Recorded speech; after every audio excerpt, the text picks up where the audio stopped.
If you're blue and you don't know where to go to, why don't you go where fashion sits? Mozzarella sticks.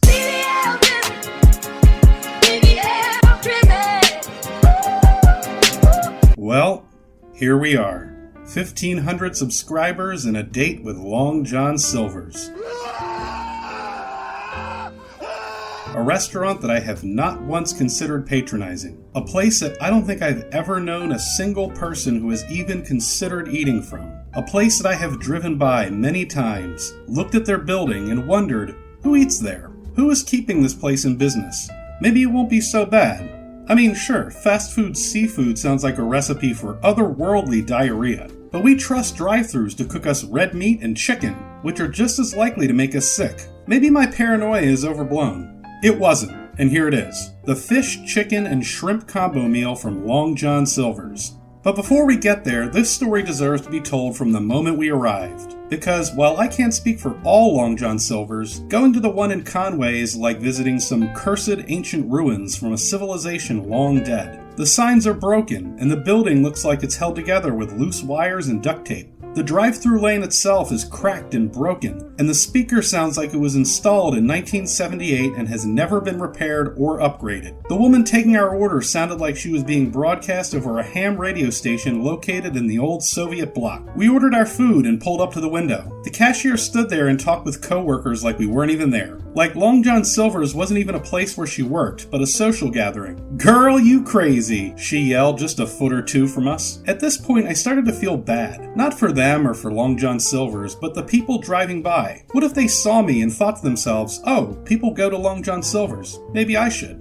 But they don't know that I'm only here because 1,500 people subscribe to my silly little YouTube channel. How could they? Finally, she handed us our bag of food and thought she said thanks or goodbye, but she was still talking to someone else. And this is where the Long John Silver's adventure truly started. Because before we had even left the parking lot, we first had to do one thing: roll down the windows. Because as soon as this food entered our car, it immediately began filling our lungs with the smell of very, very old grease. I'm talking they must not have changed the fryer oil in about a month. And we drove home with our windows down in late December to avoid the aroma of seafood fried in very old oil. At this point, the food itself is almost an afterthought. We got a big bag of stinky from a dilapidated building, and it's seafood. So how the fuck do you think it was? My fish, chicken, and shrimp combo didn't have any chicken, but it did have clam strips for some reason, which is sort of like buying a car and instead of a steering wheel, they give you a couple sticks of dynamite. Everything tasted foul and none of it was seasoned, which made the taste of old, gross oil that much more pronounced. I put some malt vinegar on a piece of fish and it didn't taste so bad, but then I took a bite of the piece that didn't and realized, yeah, it does in fact taste terrible.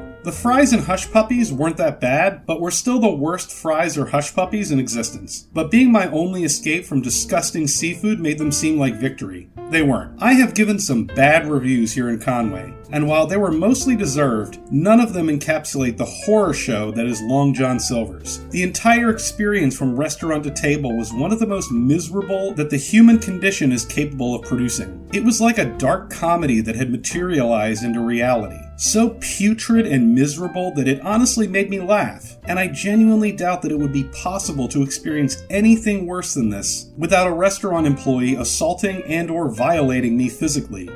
0 out of 10. And as if that didn't ruin my life enough, I also got a McRib.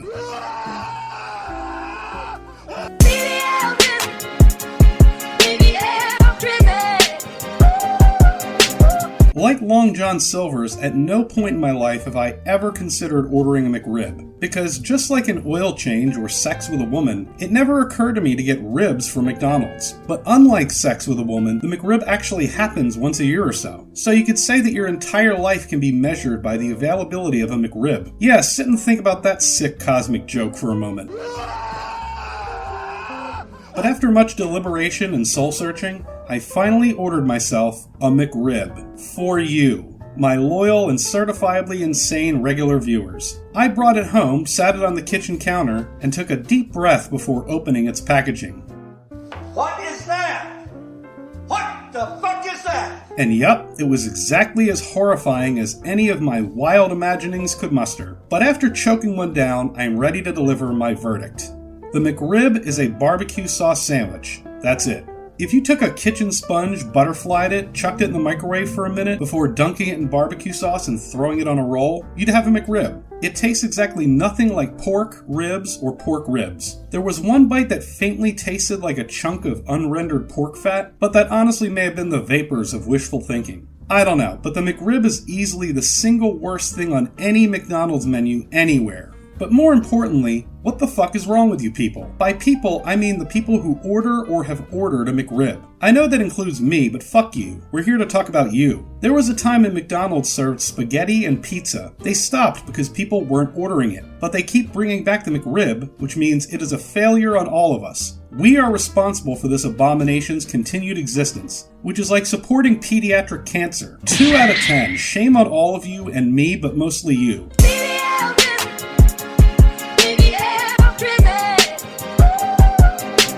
Taqueria La Eterna Primavera is a Mexican/Guatemalan food truck that either just opened or just moved to the Arby's parking lot. I don't know, what am I, their fucking autobiographer? I went there and they told me they only took cash, so I went to Arby's.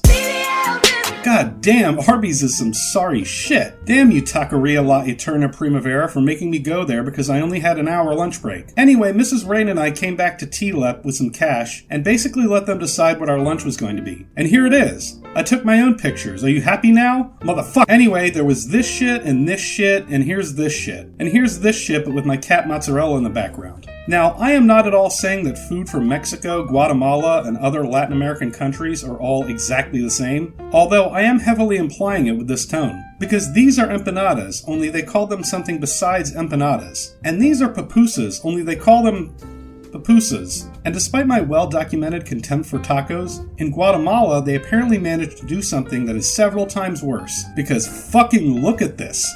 What is that? What the fuck is that? Ever seen a taco made with 2 tortillas? Not like a street taco, I mean a taco with another tortilla on top of the taco. Like a construction crew got the building plans mixed up and put the bathtub in front of the door. Literally, how do you eat this? It's impossible without everything falling out like a booby trap. I took the top tortilla off and that's when I discovered that this has ketchup and mayo on it. So it's a taco with ketchup and mayo that you can't eat. Like calling an Uber driver and when he comes to pick you up, he just drives straight into your living room. What the fuck are you talking about, man? I don't know, this really fucked me up and my metaphors are off. But anyway, beyond this total mindfuck of a taco, the pupusas were pretty okay. The chicken empanadas weren't though. Beyond smelling like cilantro, the chicken inside was dry and tasted like it hadn't been seasoned at all. So it was just a crispy little pocket of bland. I genuinely am sorry to the people at Taqueria La Eterna Primavera, because they are very friendly, but the only thing I would want to have there again were the pupusas, and there's a better pupuseria literally right across the street. But again, I'm very tepid on Hispanic food in general, so your mileage may vary with this review. 4 out of 10.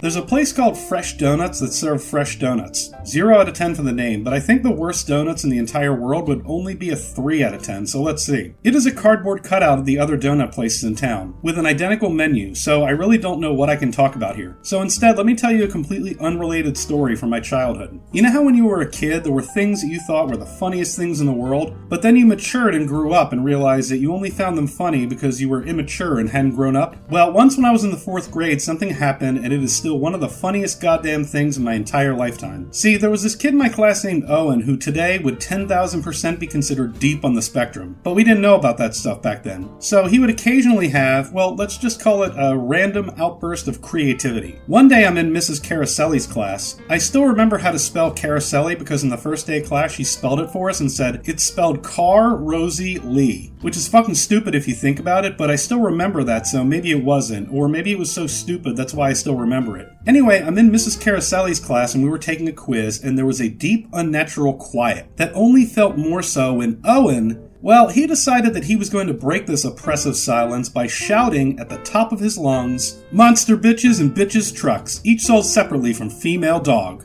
God damn it, Owen, you sick, twisted genius. Normally this would only be funny as a small child shouting obscenities, but what elevated it to the point that I still remember it vividly 30 years later is that he included each sold separately, which is an obvious nod to Saturday morning cartoon toy commercials of the day. Plus, the non-existent toy company Female Dog is a clever play on the fact that they sell monster truck toys, which are named Monster Bitches. But holy shit, wherever you are in this life, Owen Stefano, I hope you know that your insane Asperger's genius wasn't lost on me, you beautiful bastard. What the fuck are you talking about, man? Anyway, fresh donuts? Yeah, not as good as Cena's or Love's or Shimmery, but not noticeably worse either. 4 out of 10.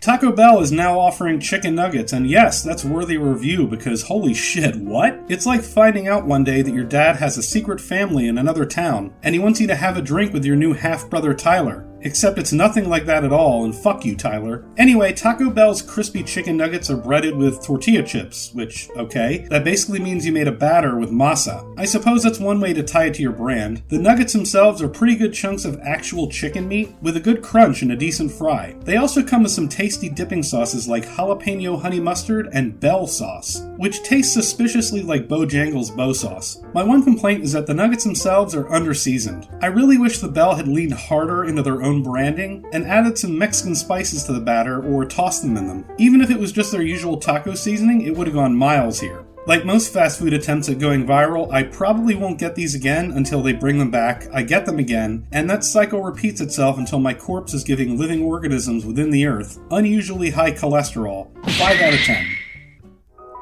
That's going to be it for this go-around. Catch you in the next one, and I'll see you when I see you.